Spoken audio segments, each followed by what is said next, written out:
guys, what's going on? You are listening to TWIG, otherwise known as the flagship of stupidity. I am your host, Mike the Birdman Dodd, and for once I'm not trapped in an icy apocalypse which has overtaken this winter wonderland we now call the day after Groundhog Day. Not as cool as the day after tomorrow. This one comes with less death, although not as much Jake Gyllenhaal. I'm also joined by my ever-loving compatriot who just celebrated a birthday. Alex, and I wasn't sure how long you were going to go with that. You kept going. I was like, can he add more? Can he add more? Can he add more? Probably, if I tried. But yes, it's not the icy. Well, okay, correction. It's icy towards you. Yes, the roads are a little slick with they're starting to melt a little bit because we had a little bit of rain on top of the heavy, like what? We got about 3 or 4 inches of snow yesterday or the day before. Mm-hmm. So, yeah, it's still a little rough out. I wanted to go do a whole bunch of adulting things and like get my health card updated and stuff, and no go. I'm gonna have to maybe try it again tomorrow, but it's not like the icy death like that it was last time. Yeah, so it's nice that things are starting to get a little bit nicer. Hopefully we'll get a chance to get out hopefully soon, and no more strike. My transit strike is over, thank God.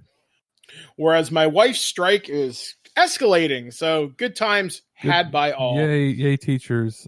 I support them completely, but at least 100%. At least now I can go take the bus to go help support the local teachers if I wanted to. That's right.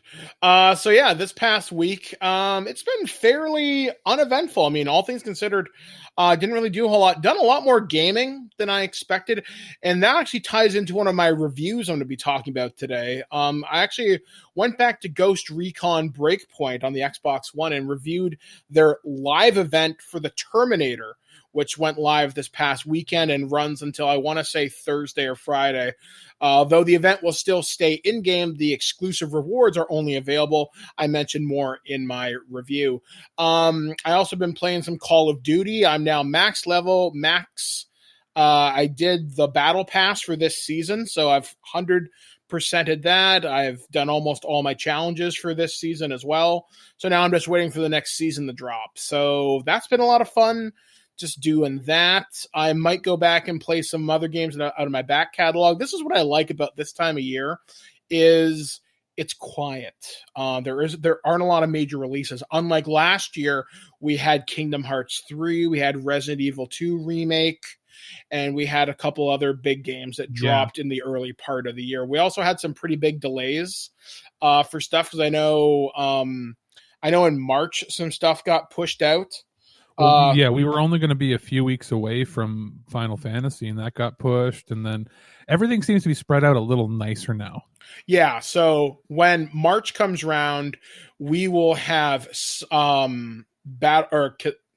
Persona 5 Royale Edition, and then in April we'll have Final Fantasy and Resident Evil 3, and that's a fairly nice mix of stuff. So I'm looking forward to that. Exactly. Oh, and Animal Crossing, which I don't really care about, but why not? I guess I haven't heard back. Like maybe on that one for February. As far as I know, I'm getting a copy of Vanquish and Bayonetta for review the remastered edition, which should fantastic be cool. Games. Which I've played Bayonetta, not to completion, but I have played it. But I haven't played it obviously in 4K. So I believe we're getting an Xbox copy, so I can check it out on the Xbox One X. And other stuff coming for February.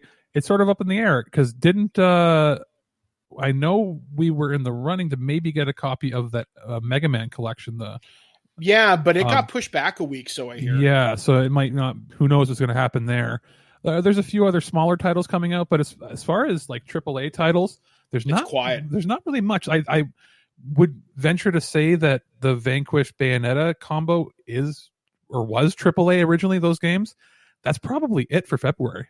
Yeah, because like those were higher quality Sega titles way back in the day of the 360. So it's nice to see them get a re-release. I'm looking forward to playing these at some point. Vanquish, I had a lot of fun with. Bayonetta, love the character design and the storyline. Not so hot on the gameplay because I'm just not that good. Otherwise, I've been watching a lot of movies because of this liquid diet, which I'm entering my 4th week. It'll be a month. Congrats. This weekend. Thank you. My people that have seen me, who haven't seen me in a while, say it looks like I've dropped between 40 and 50 pounds already. Yeah, there's a definite change. Like you've lost. A good way to measure is maybe get your wife to get a string, measure around your neck, like not like tight, like just let where the string lies, sort of thing. You might be surprised. You probably lost several inches around your neck. Oh, cool. Because that's usually where you lose. People will lose in their face and neck first before it shows anywhere else. Yeah, that's what they were saying. They say it's shown a lot in my face, which is good. Plus, I finally got over my phobia of watching My 600-Pound Life, but I'll talk to you about that off air. Yes, because I've been trying to get you to watch it for years, and you're like, no. Yeah, I just realized, wow. But anyway, I've been watching a lot of movies. Things I've been watching in a really bizarre combo. I'll watch a horror movie like Hellraiser or Phantasm, and then I'll watch the house party movies for like a week straight. I did this. It was a really weird combination. You said it gave you weird dreams. It really did. I had a dream where Pinhead had given Kid and Play the Lament configuration box, and they opened it, and then I woke up. So I don't know whether Kid and Play got ripped apart by the tendrils of hell by Leviathan, but it was interesting. And is it just waiting to happen around the corner? Yes, I'm wandering through the pits of hell right now. It was really cool. Just wait. If you hear something, it might be the Chatterer. Man, it's weird. You know what's fucked up? You should read the Hellraiser wiki, because each of those Cenobites has a backstory, and some of them are so fucking fascinating that I know the comic books have expanded upon it, and I almost want to go back and read them because they sound so interesting. But the artwork, like, this is going to be a controversial opinion, so here's Mike's hot take. Sometimes when your artwork isn't mainline DC or Marvel, the quality can be questionable. And sometimes some of these comics that get based on like horror movie properties, like I used to read the Nightmare on Elm Street comics or the Jason Voorhees comics. A lot of the cheaper stuff from IDW or Dynamite or Arcadia Press. I know what you mean. Yeah, it looks off. Like their blood and gore just looks stupid. Yeah. And these ones look weird. I was going to say, like, IDW is hit or miss a lot, even though they're like a huge publisher. Probably one of the more consistent ones would be Image Comics. Yeah. Yeah, like it's weird just to kind of think about it. But yeah, so that's what I've been doing. What about you before we go into the show proper? Well, I finished watching The Good Place that ended this week. Probably the best show NBC has put on air ever, maybe. Best... Even Brooklyn Nine-Nine? Oh, by far. Wow, okay. Comedy-wise, one of the funniest. Drama-wise, very well handled because it's a bit of both. I've never seen a show deal with philosophy as the core concept, like of life and death, more like well done than this. Like the closest thing that comes to it maybe would be some TNG episodes from way back. By far one of the best shows ever produced on broadcast TV ever. Like rivals anything on any streaming network or like HBO. Well worth a watch if you haven't seen it. You can't talk about the show though because there's so many twists and turns that you're really never going to expect. You can't really let yourself get spoiled to it, otherwise it ruins the whole experience. And then I watched a whole bunch of Food Wars, the anime, which is it was described to me as Iron Chef, but with people having their clothes blown off when they eat the food because it's like foodgasms. Most ridiculous, stupid, hilarious show I've seen in a while, and I've watched about 50 episodes in 3 days because I had nothing better to do. Good times.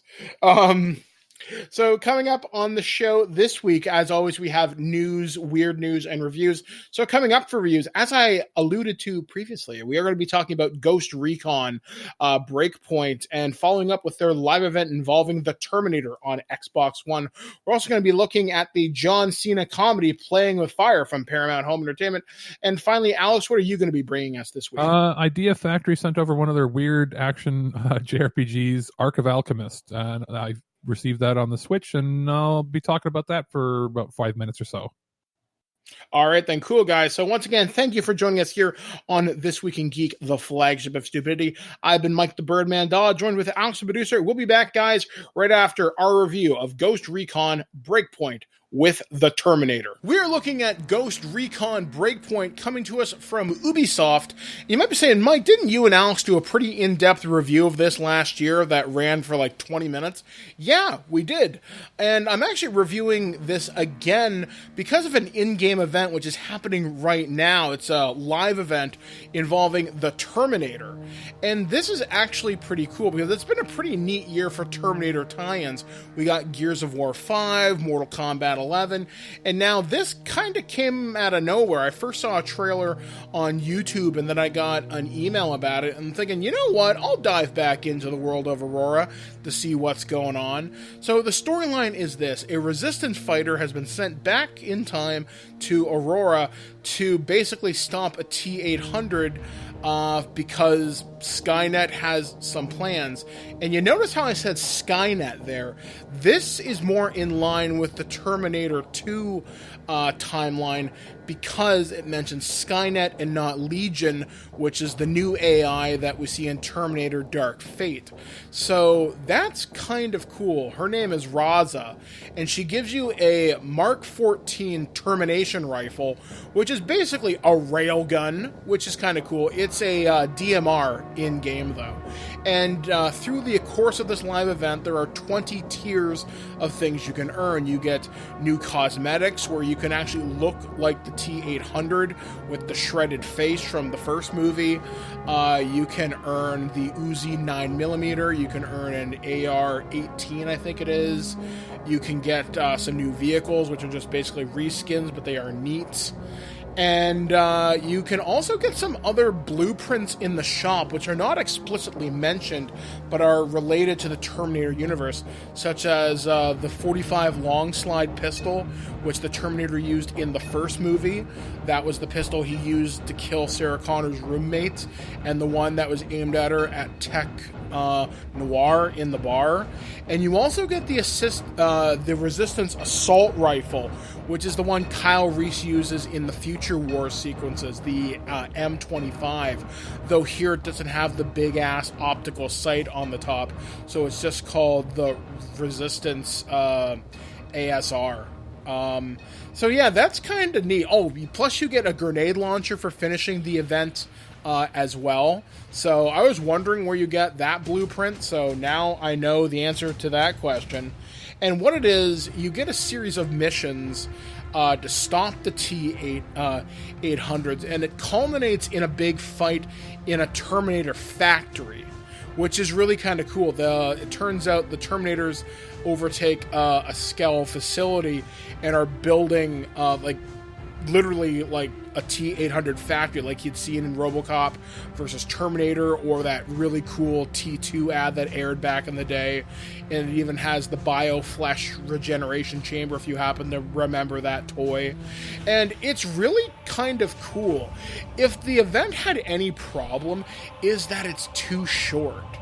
Although there are daily missions which you can do to gain tiers of the battle pass, so you can gain these new cosmetic items. And as far as I understand, the event will still be in-game past this week, but you can only earn these exclusive rewards during this particular event. So if you're going to jump on and do this, do it sooner rather than later. And I did say in my original review, if you're going to get this game, wait for a discount. And you know what? If you can get this game cheap, or perhaps if you can get this game as a gift, I can think of a lot worse ways to spend your time. And I kind of even said this on Twitter. If Ubisoft could get the rights or the license to do a Terminator game using the Ghost Recon engine, if you told me this game would happen maybe outside of Los Angeles, or basically like give me a slice of California that is open world, and you still had helicopters, you still had cars, you still had all sorts of resources you could use, and the gunsmith system, but you were fighting T-800s, T-7s, T-6s, infiltrator units. that would be a really fun game. I mean, the only other Terminator game that is as good is Terminator Resistance, which I reviewed earlier this year, and I thought was unexpectedly good, just not worth the price. This is a fun Terminator Light experience, and if you already own Ghost Recon, this is definitely worth your time to go in and get some of these items, and it's fun. I haven't had this much fun picking up a game again. I've actually been playing a lot of Ghost Recon this weekend, and there is something I think that maybe is unintentional. Doing some of the storylines parallel to the main storyline is a really interesting thing from a thematic standpoint. There's a group of people in Ghost Recon known as the Outsiders who are opposed to the technology being used on Aurora. They're very Luddite, I think is the term, but they talk about humans shouldn't merge with computers. They oppose transhumanism.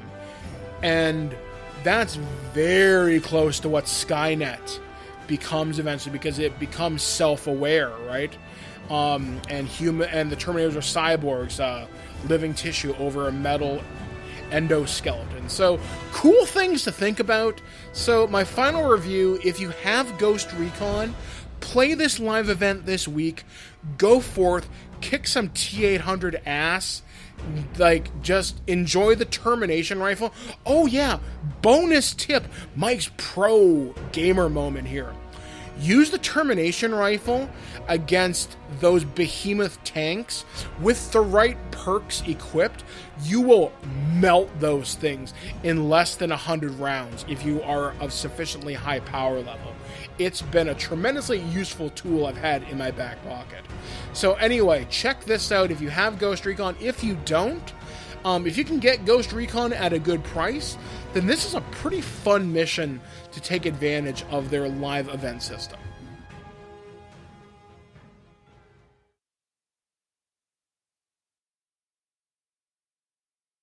News on the march! And we are here to deliver the news and all the other cool things you've come to expect from TWIG. As always, I'm still Mike, he's still Alex. Let's talk about what happened on planet Earth this past week. And we're going to take things to the land of Gallifrey. What the hell is that? Well, Doctor Who, of course. So Doctor Who premiered a couple of weeks back, and they've had some pretty fantastic episodes since the show has come back with its 13th incarnation with Jodie Whittaker playing the female Doctor. And one of the episodes that aired about a week ago, because we always do our news from a week back, was the Sunday night's episode called Fugitive of the Jadoon. The Jadoon the big rhinoceros people is the best way I do explain them. But you might be wondering, why the hell are we talking about an episode of Doctor Who from a week ago? Well, because it did something kind of cool. They introduced a new incarnation of the Doctor, and that is being played by actress Jo Martin, who is playing the first black incarnation of the Doctor, but surprisingly also another woman Doctor. Dun, dun, dun! So the episode was written by Vinay Patel and Chris Chibnall. Martin's character, a tour guide in the English city of Gloucester named Ruth Canyon, surprisingly announces that she's the Doctor. The historic revelation came after a TARDIS was dug up from under Clayton's Lighthouse's childhood home, but neither one of the Doctors recognize each other's. She says, "You're in my future, not the other way around," Martin's Doctor says. "I've never been anything like you. Trust me, I'd remember, especially that shirt," the 13th Doctor says. And this is kind of cool because this is not the first time we've been introduced to a previous incarnation of the Doctor we haven't recognized, most notably John Hurt's Doctor, who played the War Doctor, which was the 9th technical regeneration between Paul Gann, I think was the guy. Paul McGann, and between Christopher Eccleston, who was the true 9th Doctor when the Revive series finally came back in 2005. Then when they finally explained why he was so apprehensive and why the character had changed so much between, in that 10-year period between shows. Yeah, so basically the War Doctor fucked things up. So this is kind of cool how they're introducing how regenerations, like literally you can regenerate into anything just because we don't have tentacles. You're not going to get any truly weird alien doctors, but you could in theory, right? So this is kind of neat, just to see them trying out different casting for the characters. I mean, I've always been a big Doctor Who fan. I haven't seen any of the Whittaker run. I've seen clips and trailers. I like her well enough. I mean, I don't know anything else to say about her. I mean, people seem to be fine with her. Seeing this new incarnation of the Doctor, I hear she's more violent. Like she runs around with a gun. I'm 3 seasons behind. My dad is caught up as of the past season. Now we're, I think, 5 episodes or so are out of the new one. And I asked him and I said, "What do you think?" And he doesn't care for this incarnation. 13th Doctor? It's not. He doesn't have a problem with her. He just doesn't like the writing as much. As like he said, like he's watched all of the new Doctor Who stuff since like it came out in 05. And he has said that his favorite Doctor was actually just the previous one. Why am I drawing a blank on his name? Capaldi? Yes. He said that his seasons were his favorite ones. I'm like, really? Over like the Matt Smith Tennant ones and Tennant? And he goes, it's close, neck and neck. He goes, but I think the writing of the episodes were better of the Capaldi ones. I think Tennant's run was great, especially because Tennant's such a fantastic actor. But I think they overused the iconic bad guys. Like you saw a lot of Cybermen episodes, a lot of Dalek episodes, which I think kind of diluted the character a little bit. And if you look at it at the time, it was better looking than any Doctor Who had been in the past. But it's still, if you try to watch them now, the CGI is starting to get really dated, even though it's only 10 years old. Whereas from what I've seen of the Capaldi stuff, it is much more like a Western production with higher budget. But that's also because a lot of that special effects now is actually done in Canada. It's a co-production. Really? Yeah. It's been a co-production for years with BBC America and BBC Canada and Space and that. But the actual production studios doing some of the lighting and atmospheric effects and stuff is actually done in like Quebec. Huh. Neat. I was unaware of that. I remember once upon a time when when this used to air on CBC Canada, when the new Doctor Who was on there for a little bit. And then I guess Space got it, and well, the rest is history. Like I said, to kind of throw things back to the story, I think it'll be interesting to see how this storyline plays out. I haven't seen it yet. I haven't read any of the spoilers. I don't expect it'll be explained anytime soon, but hopefully this works out, because I know when they had a female version of the Master with Missy, I thought that was really cool. So neat. I guess we'll see what happens. I'm glad they brought back the Jadoon. The first time I saw them was with David Tennant and Martha Jones, where they went to the moon for some reason. That was a weird episode. Hell, you can say that about almost about any episode of Doctor Who. That was weird. I was going to say, have you ever seen a Doctor Who episode where you didn't go, that was weird? No. That's Doctor Who is like not hard sci-fi at all. It's not even soft sci-fi. It's like fantasy sci-fi. Yeah, it's weird. I mean, it's fantastic stuff and some genuinely good writing. Actually, I've actually that description. Sorry, go ahead. You know what it is? It's fantastical sci-fi. Is probably the best way to put it. It's science fiction where there's enough where it's like, okay, there's a little bit of science involved there, but then everything is explained with magic. So it's fantastical science fiction. Yeah, like it's really interesting. It's almost all like people give problems to the Russell T.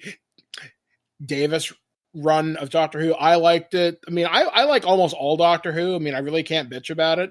Like, I'm gonna have to do a rewatch from beginning to now to kind of catch up on things, because it's just been a long time. I watched up until the point where I believe was it Angels Take New York or something?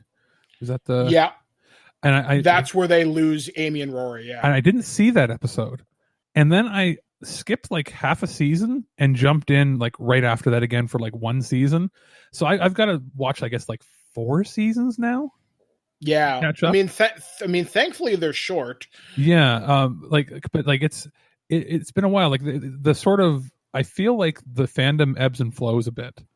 Yeah, I mean, it's constant, but it goes between amazing highs and I wouldn't say low lows, but it's relatively just kind of there. Like, as much as Matt Smith brought some young people into it, I feel like he damaged the fandom that was being built up.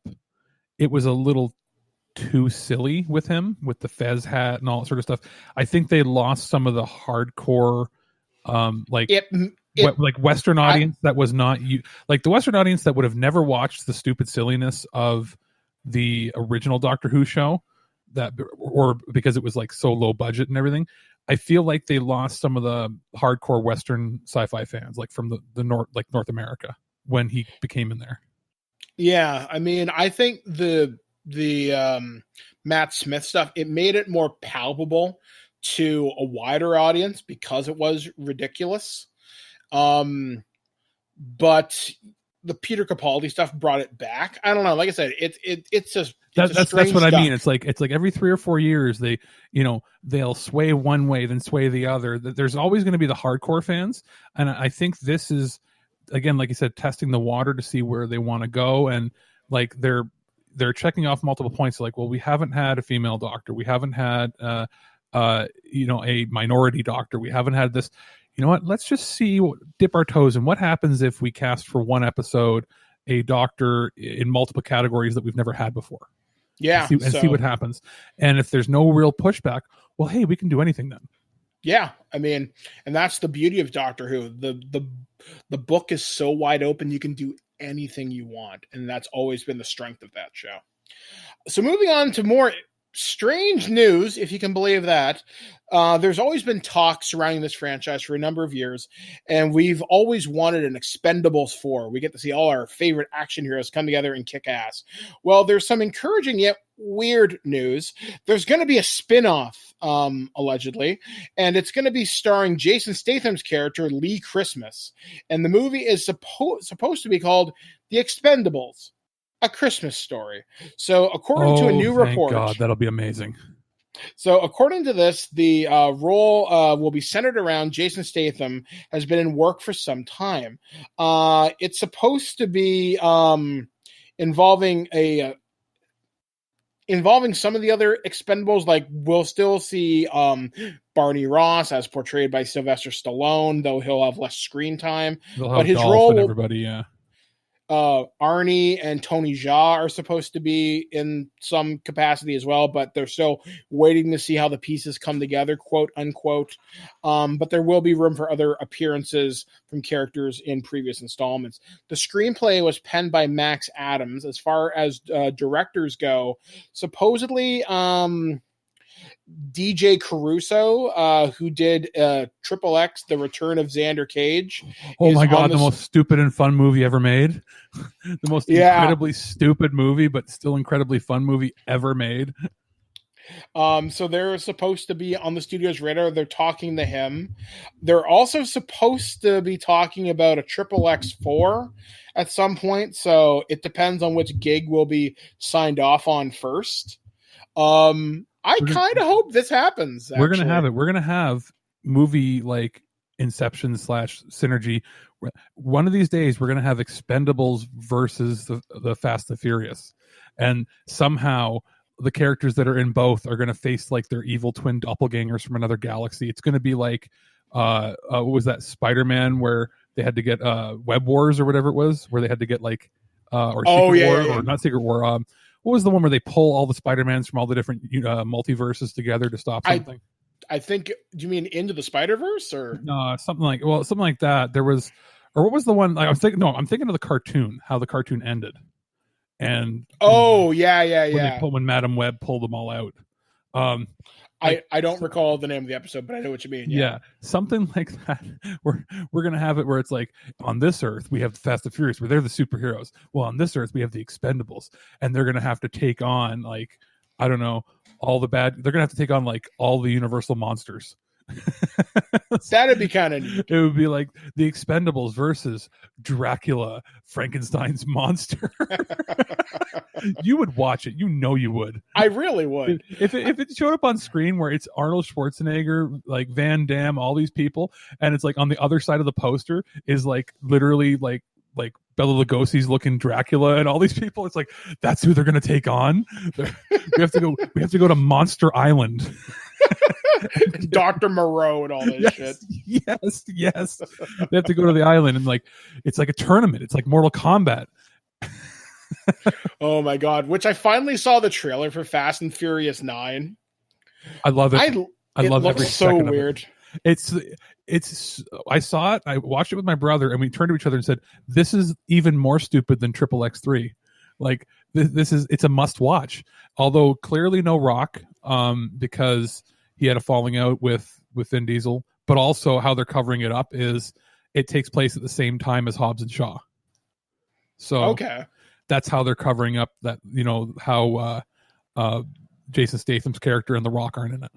So, I mean, I guess if you ever wanted to get me a birthday gift, Alex, you should get me the Fast and the Furious movies.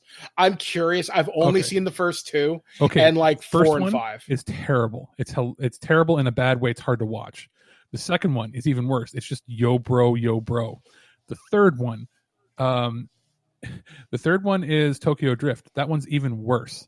It's incredibly hard to watch. They kill off one of the main characters who is dead, like definitively dead. And there's even a plot line of like the 7th or 6th movie, which takes place where they're like going to get revenge for the death of their friend in the 3rd movie.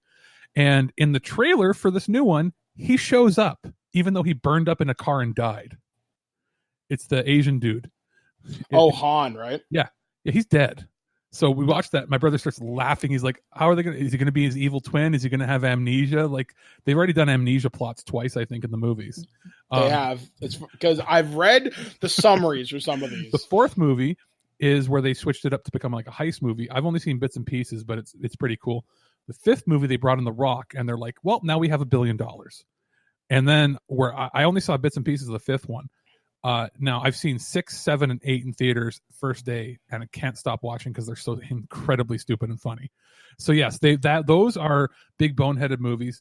Like we don't have a lot of other like team up action movies. It's like Expendables and that, and maybe like basically if Vin Diesel is involved or The Rock, they're going to make money. So I could see like Expendables Christmas movie doing well if they get Bruce Willis to come back, because he was in the first, was it 1 or 2? The second one. Yeah, get him back and make it a Die Hard movie. I think that'd be kind of clever, actually. Yeah. I don't know. I mean, I'm looking forward to it. I hope it happens. I'm glad they're bringing back Tony Jaa. I really like when I first saw On Back. I was so utterly blown away by it because I first saw it when I was in college. I was in high school. And I saw it literally. You remember how it had like a limited run in theaters here for like a weekend? Yep. I didn't see that. I saw it like 9 months before anybody else, because my uncle is from Malaysia, came back from a trip, and like this stuff hadn't even hit like the Chinatown shops yet. And he brought me a DVD, like a burned DVD copy from like the streets when it was like a theatrical like cam copy way back. And he brought it to me. And he's like, "Watch this." And I went, "Okay, I don't like cam copies of videos. I'd like to get the real DVD." He's like, "Watch it." I put it in, and just the first fight where he does the forward flip and like knocks the guy in the head with the back of his heel.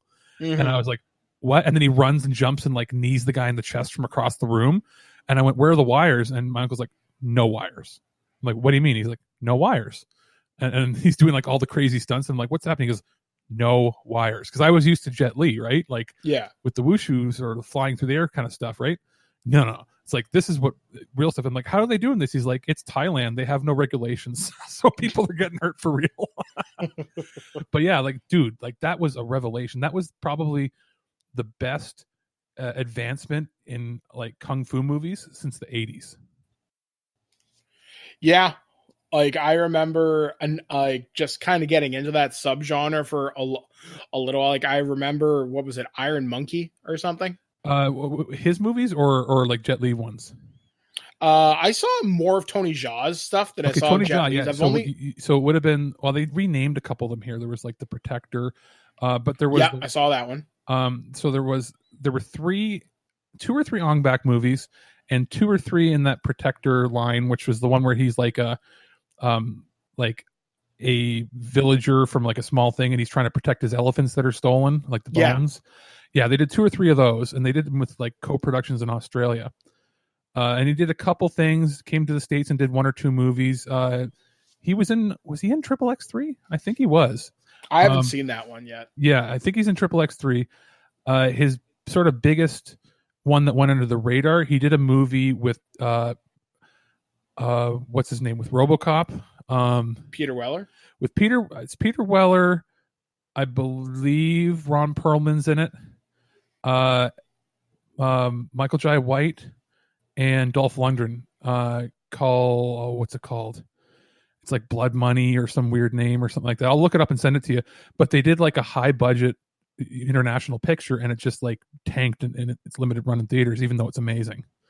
And it's like all those people together. Like, you don't get all of them together and make garbage, right? Like, but yeah, Tony Jaa, he's one of those guys where I wish he would have gotten bigger than he did. Wow. Well, like I said, hopefully we'll see a resurgence of this, because we're seeing the action genre is coming back in a big way, and I'm really glad that it is. And get Cynthia Rothrock in that film, God damn it, before she gets Absolutely. too old. Absolutely. This one is more entertainment news, but definitely no less relevant to our interests. One of my favorite movie series during the 90s was the Mighty Ducks movies with Emilio Estevez. And, well, I used to get called Goldberg a lot as a kid because I was a fat kid who was a goaltender. Hey, Mike, keep on those liquid shakes and add a whole bunch of meth, and maybe you'll get down to the weight you want to get down to. Yeah, I know. I feel so bad for that guy. He got busted for meth possession and burglary in California last week, and it's not the first time. And if you look, the pictures that they show of him, like from 3 or 4 years ago, it's so dramatic. Like, he looked healthy, and he looked healthy and in shape and great. And now he looks 40 years older than he is. Yeah, it's bad. But that's not what we're here to talk about, surprisingly. So it has been announced that Mighty Ducks is getting a television reboot on Disney Plus. Yay! That's pretty cool. But that's actually not the best part about all this. So this has been leaked, but supposedly it's true because it's covered by Yahoo.com, and I'm willing to trust them. Emilio Estevez is going to be coming back as Coach Bombay. Cool. That's pretty friggin' cool. Now, it's supposed to be beginning production in Vancouver in March. So I imagine we'll see set photos. Hopefully they're pulling other alumni like Joshua Jackson will come back. Somebody will end up, they'll be the kids on the team or whatever. And when it comes to the final game, at the end of the game, when the kids win, they'll all run up to their parents, and the one or two of the parents will actually be like kids from the original movies. Yeah, I'm hoping they bring Joshua Jackson back. The guy who was in Daredevil, who played Foggy Nelson, because he was one of the original Bash brothers. That's right. So, because he's a fairly big movie star now, so hopefully he'll come back. And the kid that played, I'm trying to think. Like, I can see all of them in my head. Who's the kid that did the knuckle puck? The black kid? Yeah. I can't think of his name, but I'd like to see him come back. The girl goaltender. Like, there's just, I want a real reunion. If they'll come back and do it, I think it'd be fantastic, because Disney Plus has money. And to talk about that very briefly for a second, Disney Plus last night at the Super Bowl showed off some footage from Falcon, Winter Soldier, WandaVision, and Loki. And they're putting... I didn't see anything. Yeah, they're putting money behind these shows, and The Mandalorian is definitely evidence of that. Yeah, like every streaming network is stepping up their game, I feel, because of them. Hell, even like Star Trek Picard, you saw the visual effects in there.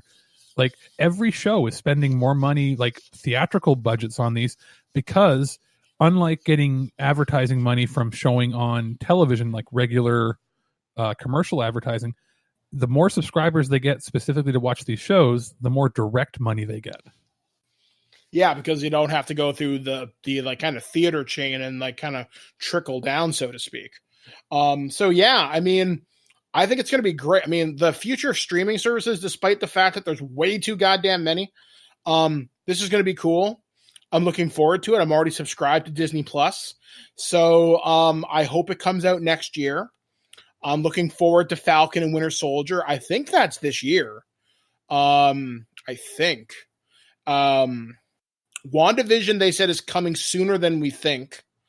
Probably because Falcon and Winter Soldier got pushed a little bit because of an earthquake on one of their sets and on one of their filming locations, rather, set things back a little bit. And Loki, I know, is next year, which ties directly into Doctor Strange 2 in the Multiverse of Madness, though that movie just lost its director. So I guess we'll wait and see.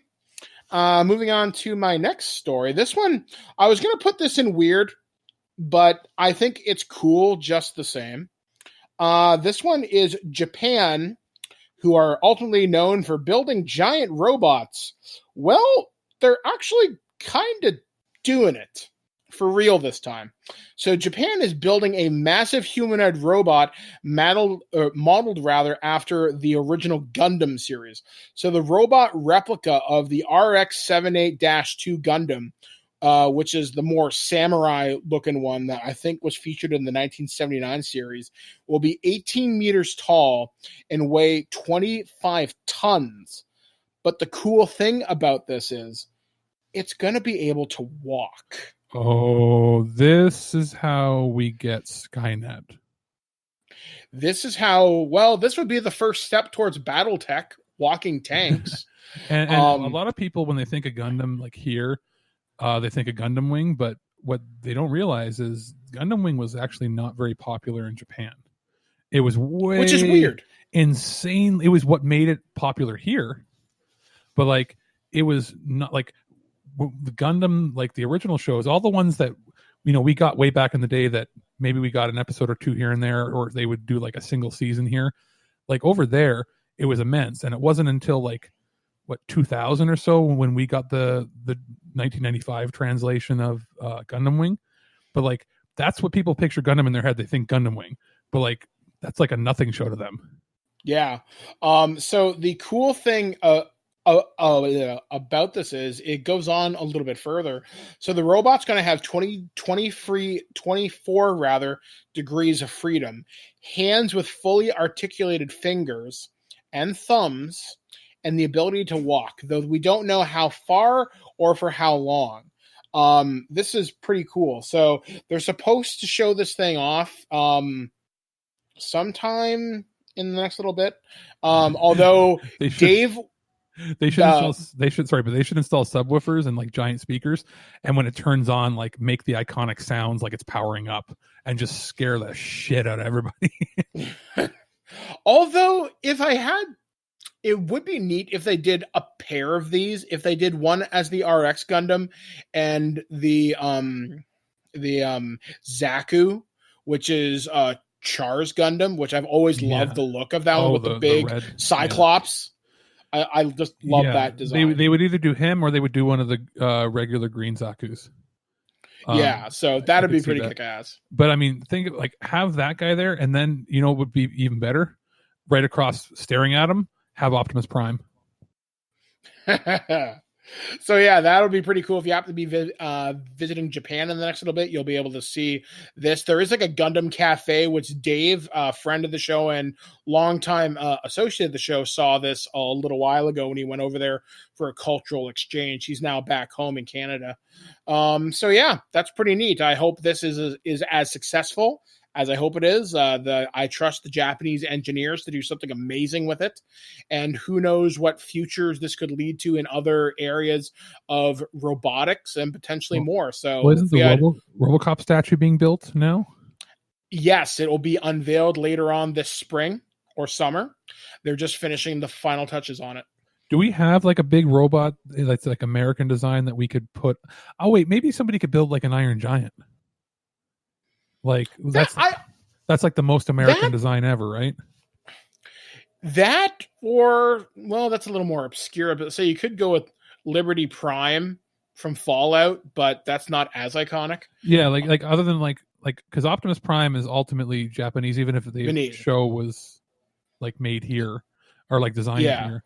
I would say giant robots like Iron Giant's probably the only one that's like the giant American style robot, and one that would be recognized. Yeah, like you could make Robbie the robot, but he's only human size, or like maybe 1.5 humans. I think, yeah. I mean, one you could do it. You people would recognize it, but they wouldn't know where from. If you did one of the BattleTech mechs, but it would be the Mad Cat. If Alex, if I showed you the picture of the Mad Cat, you would know exactly what it is. Is it the one that they use in the covers of the MechWarrior 2 and 3? Almost all of them. Yes. Yeah. Okay. Yeah. Mad You could use that. That's a very American design. Yeah. So I'd love to see that in practicality, but weight distribution's a problem. I was going to say, if you made one of those, that would be scary because it looks like something that the Americans would make to kill people.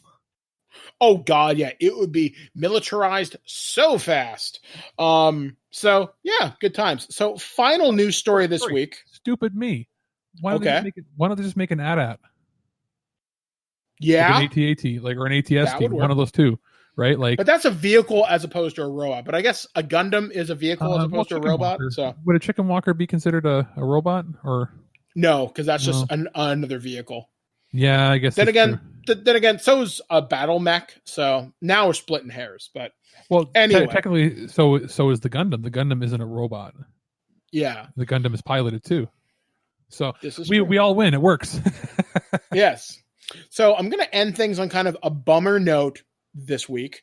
This one actually kind of surprised me. So I know these people mostly from publishing comic books, and I'm not talking about DC or Marvel for a change.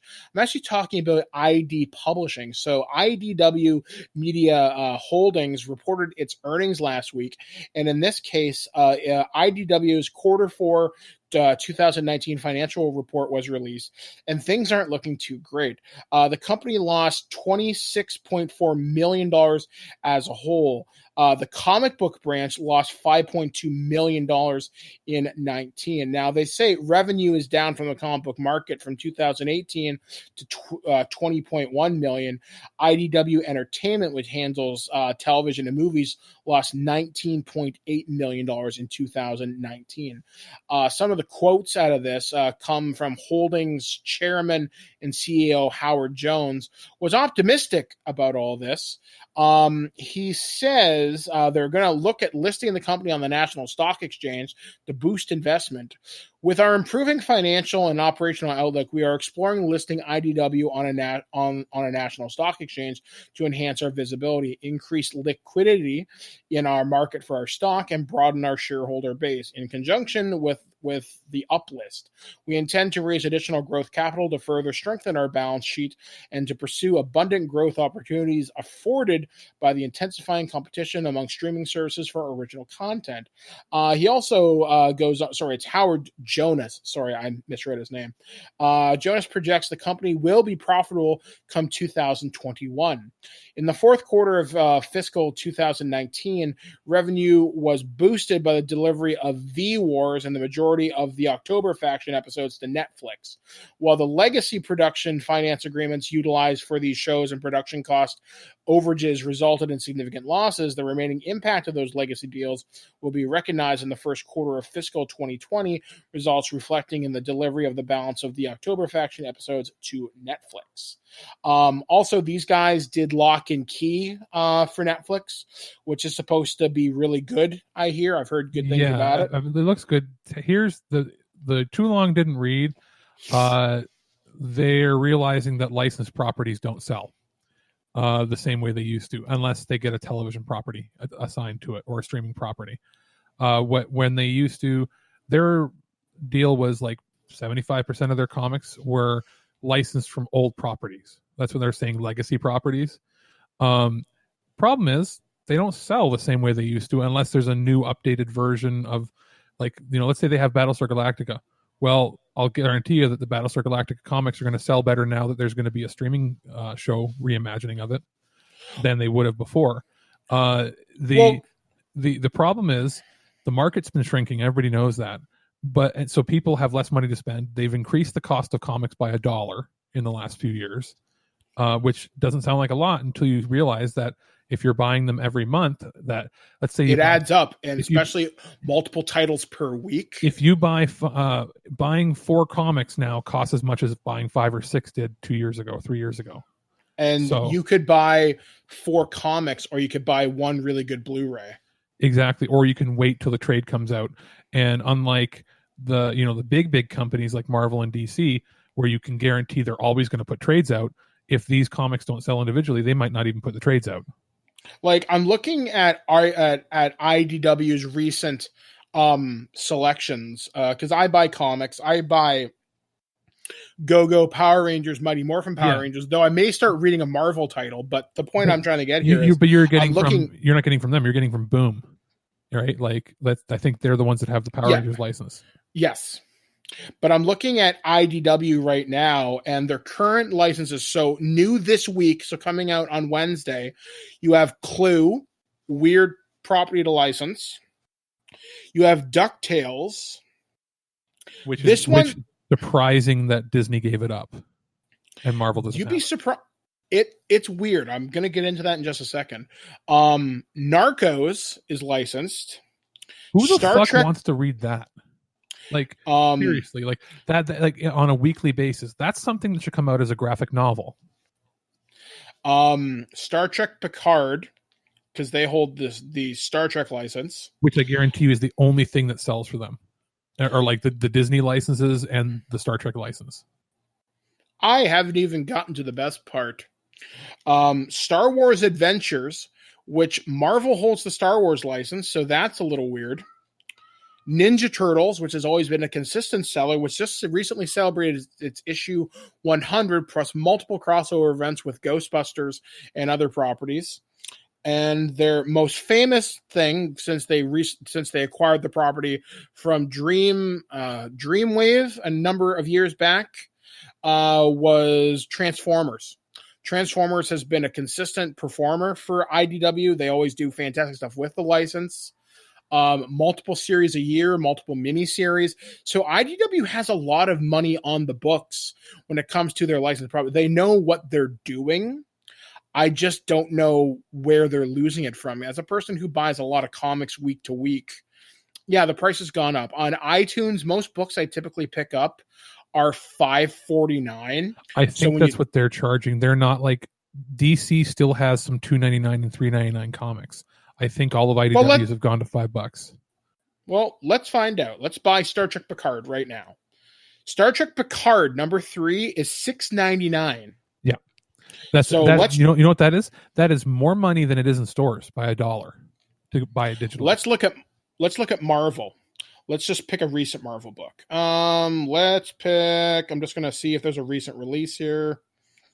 I'll just pick this one. Let's go to Miss Marvel. Miss Marvel is... That doesn't help me. It's weird. Okay. Pick a DC comic like Batman. Okay. Because they still have a few that are $2.99. I think they might have just moved to $3.99 in retail. Okay. Let's see. I'm just looking here. Motherfucker. There we go. Sorry, folks. We always do this in advance. No, but Batman is $6.99, but that's an annual, so that's to be expected. Yeah, an annual. Oh, there we go. DC, $5.49. Dial H for Hero.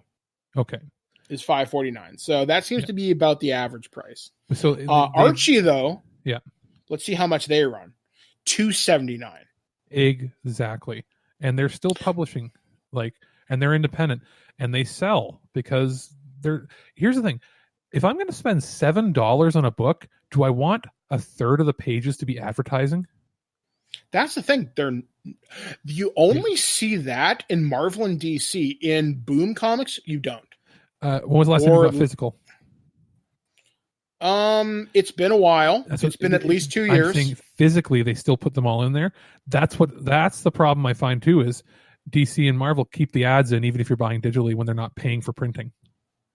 I don't know because I am thinking about buying the new Marvel Star Wars series because of a recent event involving Luke's lightsaber. But so you see, I am thinking about it. That is why you buy the trade. where you don't get any ads. You pay your $15 and you get everything plus bonus pages. So I think the industry should have moved to trades a long time ago. Digital for individual issues and trades for physical. I don't think you'd ever get rid of that market just because it's so culturally ingrained to have that. I don't think it's going to work. However, I know a friend of mine who owns a comic book store, and his store, it isn't doing so hot because people are moving away from comics in general, or they're buying trades, or some of them are moving purely digital. The trade, and if you go to a comic store, the trade will be $18 to $20. If I order on Amazon, usually over 30 now. Well, no, I'm talking for Marvel DC where it's 4 pages, four issue trade, not like a 5 or 6 issue trade.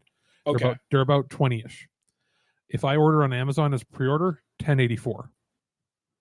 Like it's half price to get it on Amazon. Why would I ever go to a comic store when they're overcharging me for it? If Amazon can provide it at that price. I guess it all comes down to support your local brick and mortar. But right? Support your local brick and mortar until you can't afford to. That's what's happening. Yeah.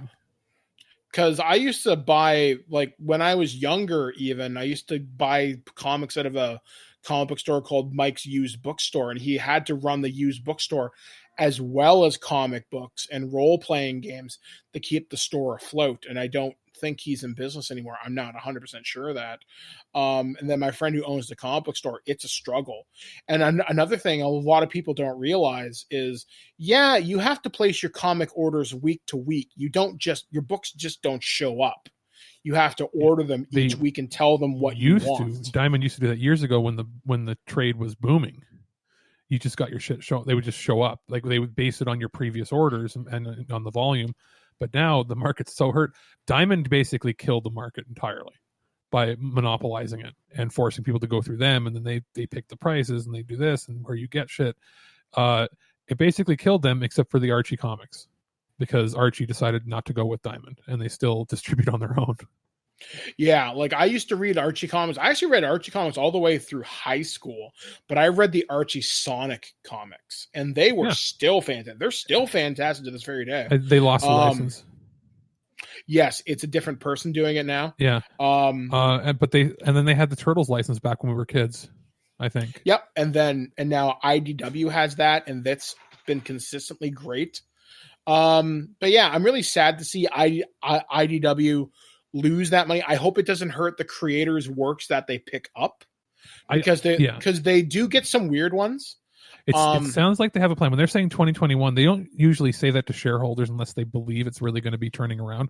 So they must have stuff, because you know how comics industry works. Even though they're, the comics guys are creating like 2 weeks before they come out now because they're so crunched for deadlines. They, at the larger scale, their deals and plans are 6 months to a year out. So there's going to be stuff that comes out probably come September, October that they've got that are licensed that they know are going to be killer when it comes to sales. Yeah. So hopefully hopefully it doesn't damage what we're reading now in the books. I doubt it will. I think asking $6.99 though for a book is a little much. For a digital book that's 20 pages. Yeah. I mean, I like Star Trek. I don't like Star Trek that much. Although, however, when I buy my stuff through iTunes, it works out to $6.20. Yeah. So what's an extra $1? And then occasionally you can get sales on bundles of back catalogs from like Humble Bundle and that, which is pretty cool. And they're DRM free that way. But the interesting thing is, you're paying $7 for a book, right? Yes. Well, you're paying $20 for a trade that has 4 or 5 issues and has extra stuff and no ads and better binding. So like, what they're like, individual book sales are dropping. Well, you're charging too much. People would be happy if you lowered the quality of your paper, because most of the time they're just throwing them out or putting them in a collector's thing and they're never touching them again. Wouldn't it? You know what I mean? Like, people that just want to read are either buying it digitally, or I guess we'll see what happens. So we're going to take a break here, and we're going to take a listen to my review from Paramount Home Entertainment. This is Playing with Fire. We'll be back, guys, right after this, only on the flagship of stupidity across the galaxy. I'm Mike the Birdman Dodd. We'll be back right after this. We are looking at Playing with Fire, coming to us on Blu-ray, DVD, and digital from Paramount Home Entertainment. This is one of these movies that I saw advertised at some point during the summer last year and kind of got me interested because I'm a huge fan of John Cena. That's right, you can't see me. And I really liked him when I saw Bumblebee a while back, so I've been always curious to see what is he going to do next. Is he going to be the next Rock? And seeing this, I didn't have a lot of high hopes, but I was curious. So anyway, got sent this a little while back, and genuinely really, really enjoyed this, actually. It's kind of a really cute kind of kids movie. So the story is John Cena plays a smoke jumper supervisor named Jake Carson, and he leads a team of smoke jumpers, but he's up for promotion. And obviously, hilarity ensues when he has to rescue a family that has been trapped in a cabin fire, but he has to look after them until their parents can come. And well, it's not quite as simple as it sounds. And what follows is a movie that stars John Cena, the guy from Key and Peele, Keegan-Michael Key, and John Leguizamo, and Sabretooth from the X-Men. That's right, Tyler Mane, the really big tall guy. And a cast of cute kids and a really big dog. And it's one of those movies that kind of reminds me of that 90s, early 2000s style of kids movies. It's directed by Andy Fickman. And I recognized him because he did the movie She's the Man with, I think, Amanda Bynes, if I remember correctly.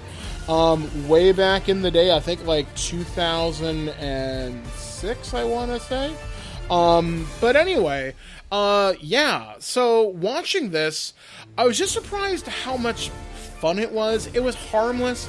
It was the kind of humor you expect from a kids movie, and I just had fun with it. I laughed a lot, genuinely. And great supporting cast. I mean, John Leguizamo is great in almost anything he's in. Keegan's really, really, really funny. And just, it sets up a lot of juvenile humor, but I think for kids or people with families, there's a lot to get out of this particular movie, just because it's great, and having it carried with these great comedy people, along with John Cena, who has a lot of great on-screen charisma, really kind of elevates this movie, despite what Rotten Tomatoes might have you believe to that. So that being said, the Blu-ray itself does come with a bunch of special features, but they're all rather short, no more than 5 to 7 minutes each. There's some bloopers, although you do see these during the end credits of the movie. Just here you see them without the music playing over them. There are some deleted scenes which don't really add a whole hell of a lot. Things are just basically alternate takes, I would say, or just little things that were cut for time. Nothing really significant that affects the movie overall, or at least nothing that I was able to pick up on. There is some fluff pieces here and there. There's a really short piece on what actual smoke jumpers do, and I wish that was longer. One of the best special features is the director used to write the cast and crew emails every day, and they read some of these really bizarre emails to the camera, and that's pretty funny because this director is weird. But and then there is something to note, and I watched this movie with Blair, and we're both pretty big bronies, which is fans of My Little Pony. The writer or the director is clearly a brony, because My Little Pony plays a significant part in the set design, and there's a My Little Pony themed birthday party towards the end of this movie, and there's one shot in this movie which I absolutely love, where they paint Princess Celestia on the firehouse inside here, and it's gorgeous Hasbro artwork. Like, literally, it looks like it's officially done. It was done by somebody who might have worked on the show. It looks great. And then seeing John Cena in a Princess Celestia shirt was kind of the cherry on top of this cake. So, can I recommend this movie? You know what? If you are a person who has kids, I really think this is worth adding to your collection, because it's a lot of fun.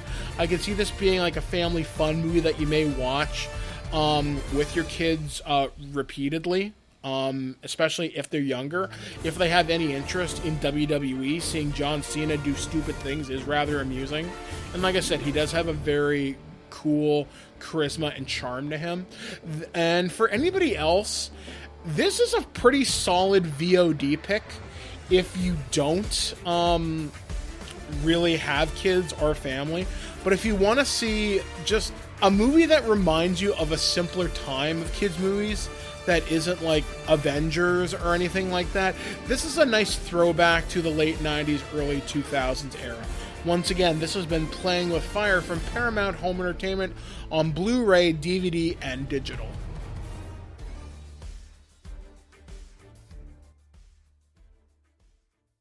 What makes you qualified to be a reporter?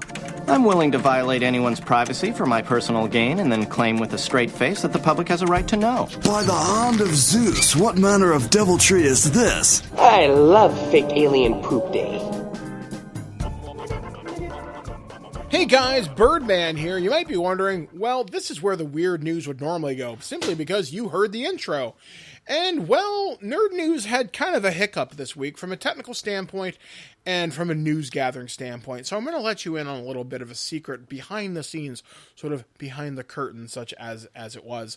So while gathering news this week, I originally had reported on a story, and I looked into it a little bit further when I was editing the show, and I found out it was completely false. And I did not want to publish this in good faith simply because it's my reputation. I like to think I don't make mistakes too often when I'm putting together the show.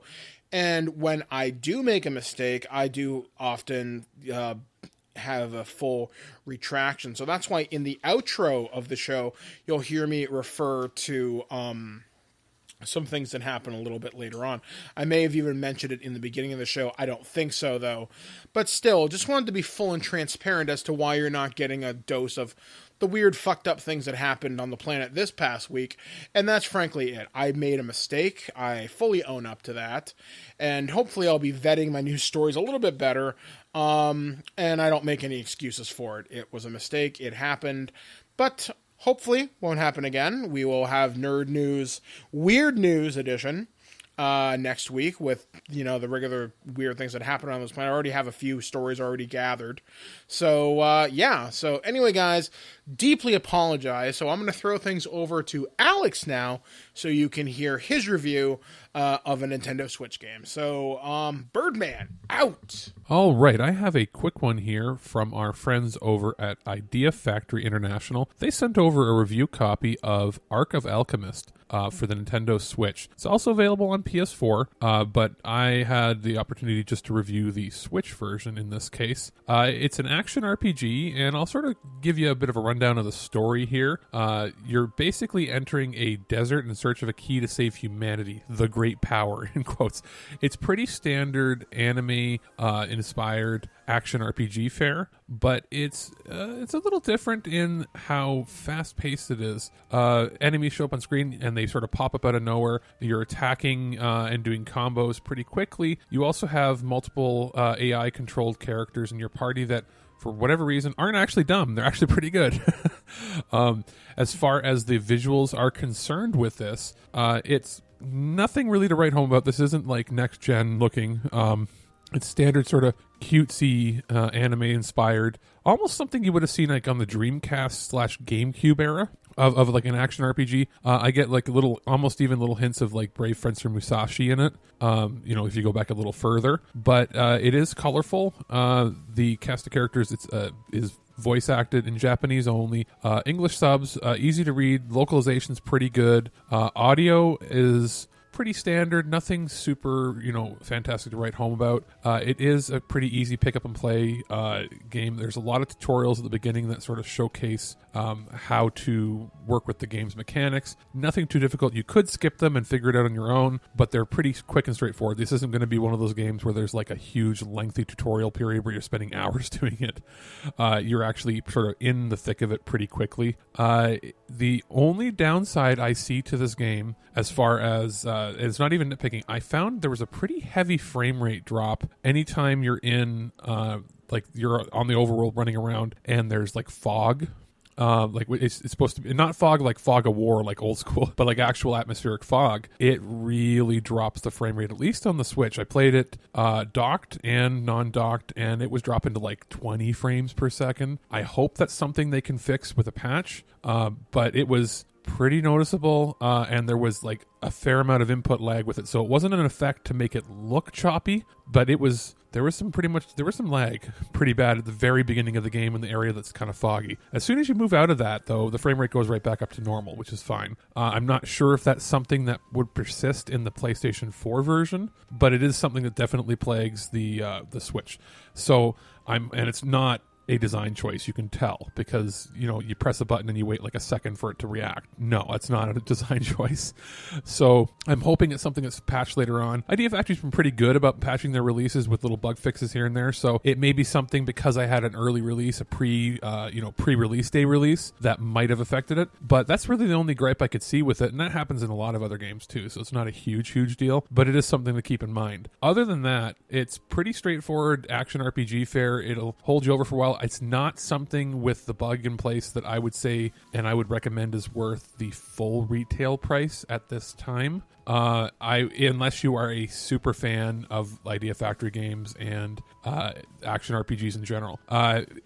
If they fix the patch, or if they patch it and fix some of the frame rate issues with it, I could see it going, for maybe $10, $20 less than regular retail, because at this point, there are a lot of other games out there that are more worth your attention at full price. That being said, I did have a lot of fun playing it, so I'm having a hard time sort of balancing out, is it worth it or not. I had a lot of fun with it, even with its own issues. So if you're undecided, I'll put a trailer in the description for the show, and you can check it out there. So that's Arc of Alchemist from Idea Factory. We hope you've enjoyed the time you've spent with us this week here on TWIG, otherwise known as ThisWeekInGeek.net.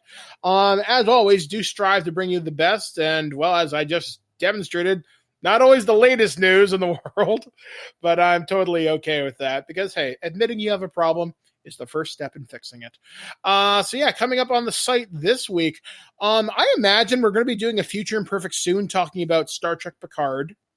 I guess we can talk about it briefly here before we kind of get out of the show this week.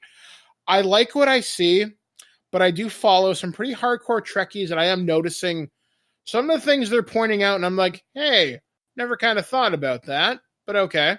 But these are the same people that will like say to the death that like Voyager is like the best show ever, and it's like the last good Trek. No, this people is not saying that at all. Good. So I'm really enjoying it. It's the best Trek we've had in 20 years. Period. Yeah, I'll give you that, but that's not a high bar to clear either. I don't know. I mean, it's little things that are bothering me, but I also have to realize Trek is a franchise that needs reinvigoration bad, because it isn't cool space wizards and, Death Stars and everything. Star Trek has always been a more philosophical show. It's been about exploration and philosophy and occasionally cool space battles. But this generation needs the wow factor, and to bring in old and new fans, you have to do something that appeals to both. So in that regard, I get it, I expect it, and that's okay. In other ways, this woman just said fuck to Captain Picard. Okay, neat. He's also retired, not commissioned, not on a ship, not serving with other people that are commissioned. Then why did Kirk okay. Counterpoint, Kirk and Spock had to have swearing explained to them in Star Trek 4.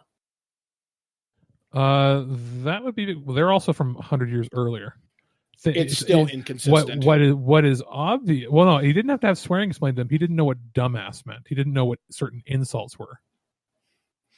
Yeah, but you're telling me on a ship that long they wouldn't have had that conversation? Not necessarily. Remember, they're from a time where they've been at peace for a long time, and they've had their ideals bred into them for multi-generations at that point.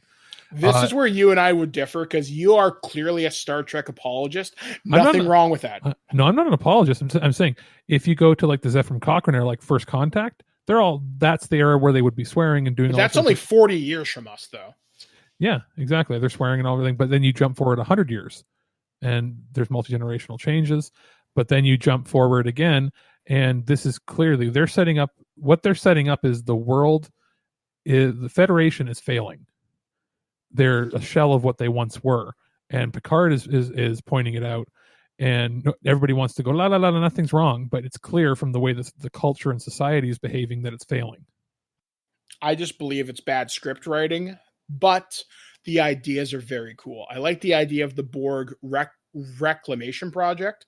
I think that's really neat. I think the idea of androids going nuts is kind of neat. But I'm going to call it as I see it. There are problems, but I'm okay with it.